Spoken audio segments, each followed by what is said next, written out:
let's pick up the conversation on coalitions. Do they work? The DA's Mohlahlana is convinced they do, but recent events in Nelson Mandela Bay and the pending no-confidence vote in Tshwane say otherwise. And does this mean that coalition politics in this country are failing? Do we need a new concept of coalitions? Well, to discuss this further, I'm joined by political analysts Ebrahim, Fakir and Paul Berkowitz.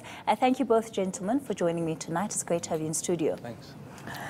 Firstly, let's talk about the status of our coalition governments, if one can even go as far as calling them that. What are your reflections, especially after this week that we've had? Paul, let me begin with you. Cathy, I think it's what we've seen, especially in the last week, underlines that there's no magic bullet. There's no one-size-fits-all.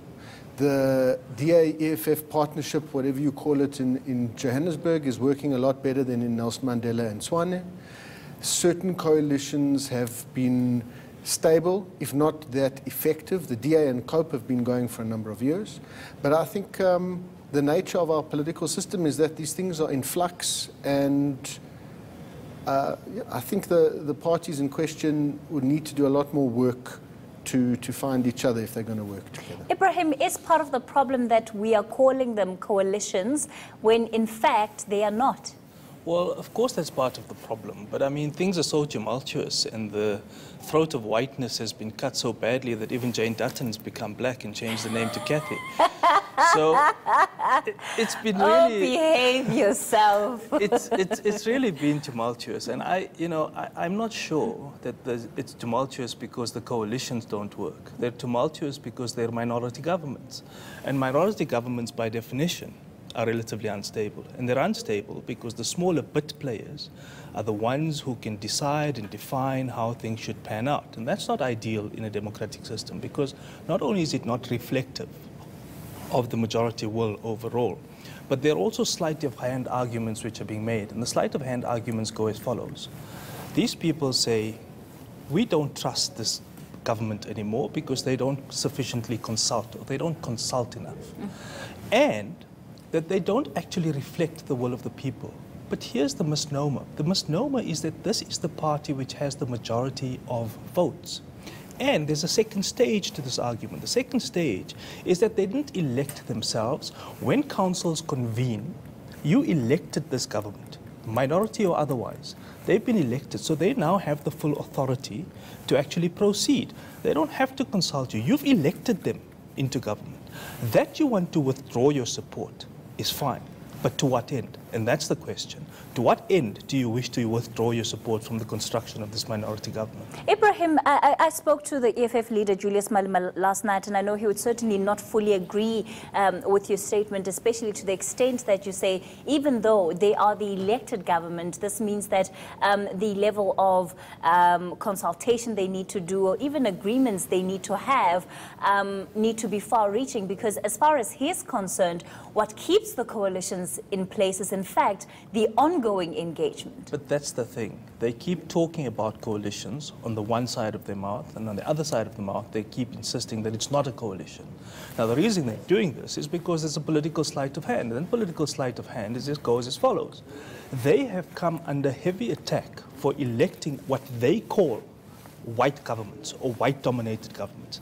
Now, they've got to backtrack months before the next national election to change the nature of that discourse and say, oh no, hold on, we're actually punished that supposed white party, when in fact, at the point at which they elected them, they were very gung-ho about saying that we will never work with the ANC, and we don't believe that the DA is an exclusively white party. Now, because it favors their political fortunes, the tune has changed. So that's the first fundamental misnomer. The second misnomer is quite apart from the fact that they go on saying on one side of their mouth that it's not a coalition, and other times they're saying it is a coalition.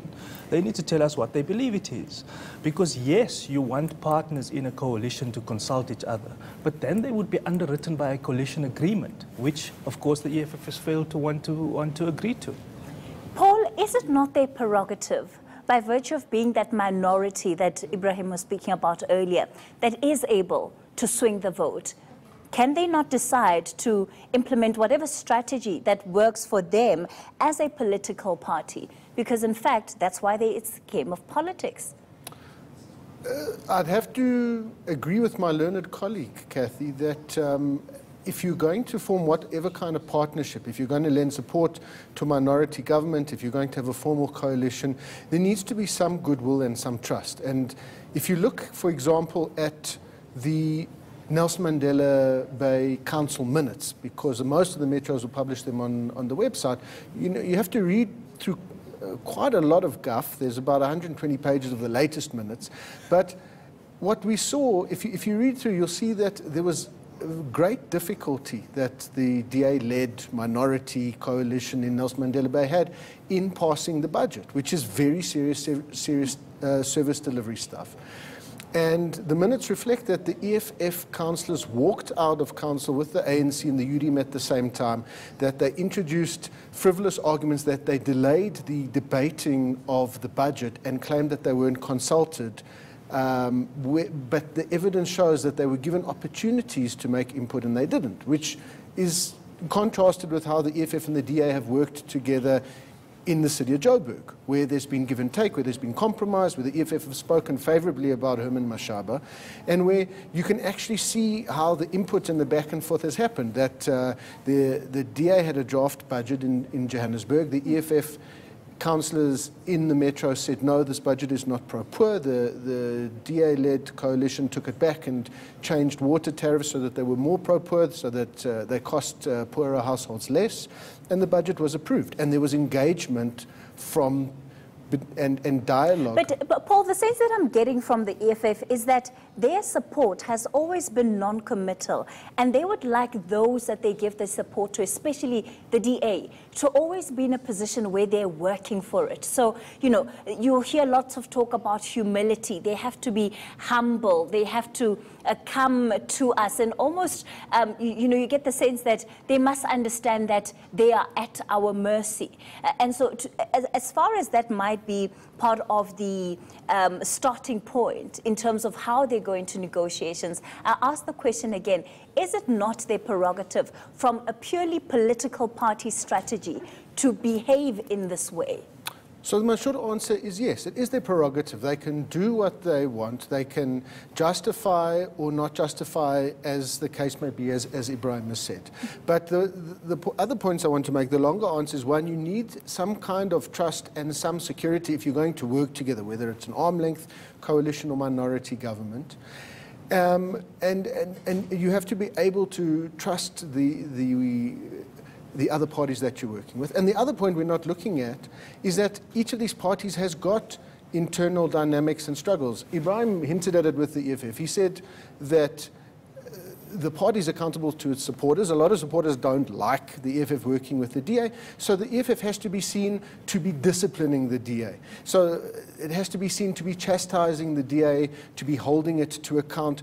But the language and the arguments and the discourse are quite confrontational, they're antagonistic. It doesn't foster a working relationship. And Ebrahim, you're burning in your seat there. It makes absolute rational sense for the EFF to do what it is doing. The question, though, is not whether in game theoretic arguments, whether this works for them in this game of chess, how they block the DA, so to speak. The question is, what impact does this have for the stability of institutions in the long term? What effect does it have on democratic representation and the work of democratic government?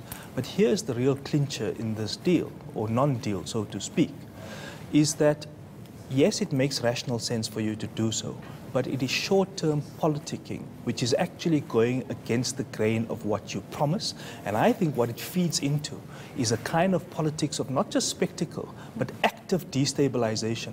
And that is a fundamental colonial construct. Here are people who indigenously construct a set of rules, institutions, processes, and procedures, and you undermine and destabilize that at the cost, in your short-term rationality, yes, but at the cost of citizens and at the cost of institutional stability. And I asked Julius Malema about that cost, of course, the volatility, the instability that it creates. Let's listen to what he had to say, because I want to get your views on his reflections. It was not created by the EFF, it was created by the voters. I think the voters must answer that question. What happens when you are so undecisive and you don't choose one party to go and run a municipality. I won't answer for problems I've not created.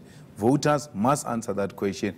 If there is a snap election in Tshwane, let voters choose decisively and avoid this mess we're subjected to. They ought to deal with a party that has got the necessary majority if they need the necessary stability. Otherwise, coalition politics, they are what they are, coalition politics.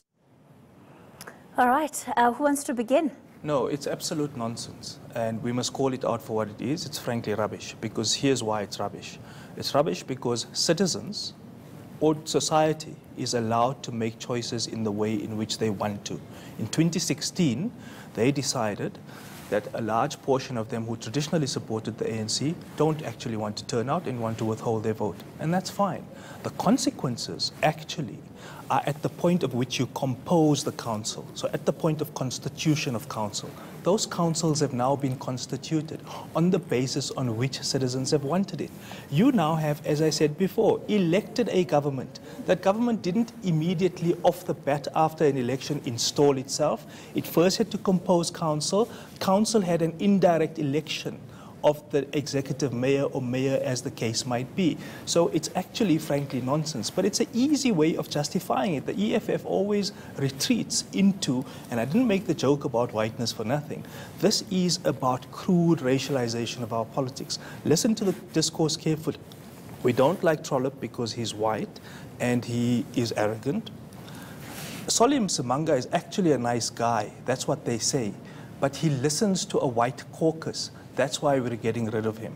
So there's nothing substantial in terms of policy, in terms of delivery, in terms of budgets. Yes, Msimanga has a whole range of corruption scandals that he has to answer, but they're disciplinary processes and procedures that you follow in council. All right. You don't simply collapse a government. Paul, I'm going to ask you to hold your thought. We have a caller on the line.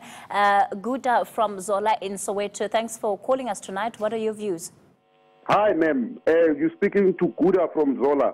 Ma'am, we as voters, we are tired of these politicians doing what they are doing. Hence, we the workers on the floor, we are suffering, working for free, and they are still busy doing what they are doing. What we are saying to them, we are the ones who voted them into power, not to, to point fingers at each other. What we want is to sit down and have one voice and look down at the workers who are working for free in this country.